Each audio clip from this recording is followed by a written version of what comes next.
ձեզ համար խնդրեմ մենք փոքր, ձեզ համար սպասելի է այս հապճեպ որոշումը դատարանի եւ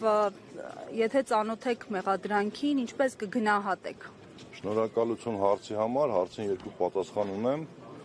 որպես իրավաբան իհարկե սպասելի չէր, մենք սպասում ենք արդարացման որոշման, բայց բոլորս հասկանում ենք, որ քաղաքական դրդապատճառներով սպասելի էր, որ նմանատիպ որոշում կլինի, բայց սա չափից ավելի շատ էր, քան մեր սպասելիքը։ Եթե անգամ պետքա լիներ դատավճիռ մեղադրական, ապա գոնե պետքա լիներ նվազագույնով, այլ ոչ թե առավելագույնով, բայց հաշվի չառնելով մի շատ հանգամանքներ, մի կողմ դնելով գործի ոչ իրավական մասը, մի կողմ դնելով լիքը հանգամանքներ, 4 երեխաների հայր, անչափահաս երեխաների հայր, իրենց մատնանշած ժամանակահատվածից հետո վերընտրված համայնքի ղեկավար, արդեն ինչ խոշորացված համայնքի ղեկավար, մի շարք հանգամանքներ հաշվի չառնելով նրանք այնպիսի դատավճիռ կարդացին, որով զրկեցին նրան եւ ազատությունից, որով նաեւ կարող էր այդ ժամանակահատվածը օգտագործել առաջի արձանի դատանը վերաքննություն բողոքարկելու, այլ նաև դատապարտեցին 6 տարի 3 ամիս ազատազրկման։ Սա ուղղակի աբսուրդի ժանրից է։ Պարոն Հակոբյան, առիթ ունեցել եք զրուցել այս օրերին, երբ արդեն տեղեկացել եք խափանամիջոցի փոփոխության մասին Համբարձումյանի հետ, ինչպիսի տրամադրվածություն ուներ, ինչ էր ասում, ինչ էր նշում։ Բնականաբար առիթներ շատ են եղել, պարբերաբար ենք զրուցել,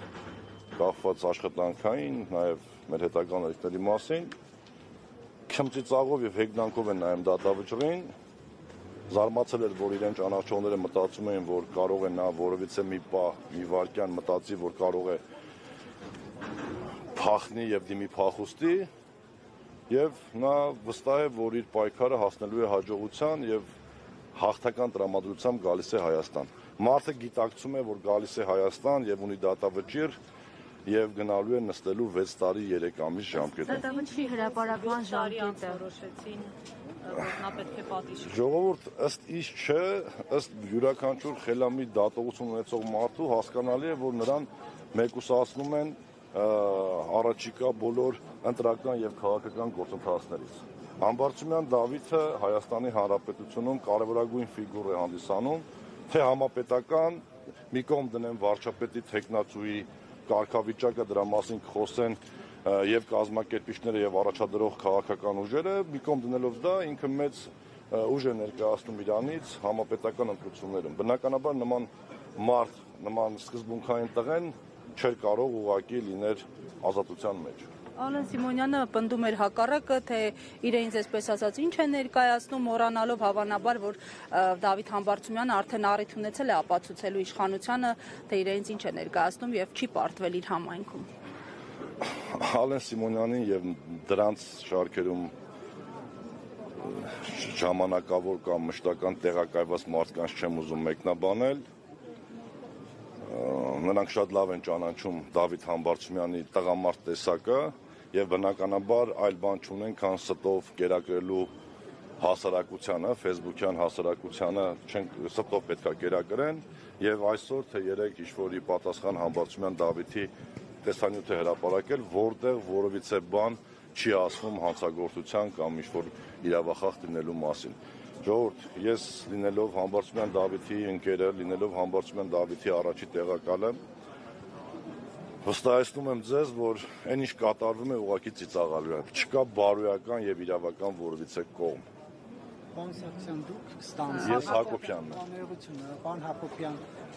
Պարոն Հակոբյան, դուք ստանձնեք քաղաքապետի պարտականությունները այդ ընթացքում, ինչ պարոն Համբարձումյանը լինի անազատության մեջ։ Մինչև այսօր պարոն Համբարձումյանը գտնվում էր արձակուրդի մեջ եւ ես էի փոխարինում նրան։ Այսօր լրանում այս վաղվանից նա պետքա ներկայանար աշխատանքի ըստ օրենքի նրա բացակայության ժամանակ փոխարինում է նրան համայնքի ղեկավարին բացակայության ժամանակ փոխարինում է առաջի տեղակալը Մասիս համայնքի պարագայում հանդիսանում եմ ես, բայց զարգացումները հաշվի առնելով մենք խելամիտ որոշում կկայացնենք եւ կգնանք առաջ։ Ես մի բան կարող եմ փաստել, որ Դավիթ Համբարձումյանի կազմած եւ ղեկավարած քաղաքական եւ աշխատանքային թիմը ուժեղ է եւ իզորու է իր համայնքի ղեկավարը իր քաղաքական թմի իր առաջնորդի ծրագրերը ավարտին հասնել մինչև 2026 թվականի դեկտեմբերի 5-ը, որը մեր պաշտպանման ժամկետն է։ Ներեք դուք բացառում եք, որ պարոն Համբարձումյանը կարող է զենքի գործադրմամբ ինչպես մեղադրանքում է նշվում, խոչընդոտել մարդկանց տեղաշարժը, խոսքը հայանիստ Հովտաշատ, այդ գյուղերի խաչմերուկի մասին է։ Ես ճանաչելով նրան պարզապես բացառում եմ։ Եթե նման բան լիներ, ժողովուրդ, եթե զենքի գործադրմամբ այն էլ այդ ժամանակ համայնքի ղեկավար ընտրված մարդ, ընդդիմադիր մարդ, որ որևիցե մի օր, մի վայրկյան չի նահանջել իր սկզբունքներից, 7 տարի ուղղակի քրեական գործը չէին քննեցնի, բերեին հանգեցնեին այսօրվան։ 7 տարվա մեջ 700 պատճառ ունեին, որ այդ զենքի գործադրման հորինվածքը կապեին եւ այս օր ունենայինք, ասենք 5 տարի առաջ, 4 տարի առաջ։ Սա ուղղակի հասավ քաղաքական այն պիկին, որ պետք է Համբարձումյան Դավիթը այլևս որպես քաղաքական ֆիգուր չունենա ազատություն։ Եվ պարոն Հակոբյան, կներեք մեկ հարցը, մենք այստեղ խոսում ենք պարոն Համբարձումյանի աջակիցների հետ, պարզվում է, որ նրանցից շատերը համայնքապետարանի աշխատողներ են, աշխատանքի ժամին են դուրս եկել այստեղ հասնելու համար, սա խնդիր համարում եք, թե որ աշխատանքի ժամից շուտ դուրս չեմ եկել, 6-ին 5 պակաս եմ դուրս եկել ես։ Երևի թե կլինեն մի քանի աշխատողներ, որոնք կարող է 5:30, 6-ին 5 պակաս դուրս եկած լինեն, որևիցե հրահանգ, որևիցե կազմակերպչական աշխատանք չկա ու ես բարոյական իրավունք չունեմ իրենց քաղաքական թմի ղեկավարին, ում հույս կա գոնե մինչև կալանավորում է 1 րոպե, 1 անգամ տեսնելու կամ ողջունելու, ասել մի շտապեք այնտեղ։ Չեք կարծում, որ դա խնդիր կդառնա։ Ոչ, չեմ կարծում։ Եթե 5 կամ 6 աշխատակից կամ 10 աշխատակից 6-ին 20 պակաս է դուրս եկել աշխատանքի վայրից, դա ընդհանրապես աշխատանքային հարաբերությունների հարց է եւ աշխատակազմի քարտուղարը կամ համայնքի ղեկավարի պարտականություններ կատարողը քննարկի արդյոք դա կարգապահական ուժի հարց է թե ոչ, ավել բան չկա։ Շնորհակալ։ Ես եմ շնորհակալ։ Հարգելի հետևողներ,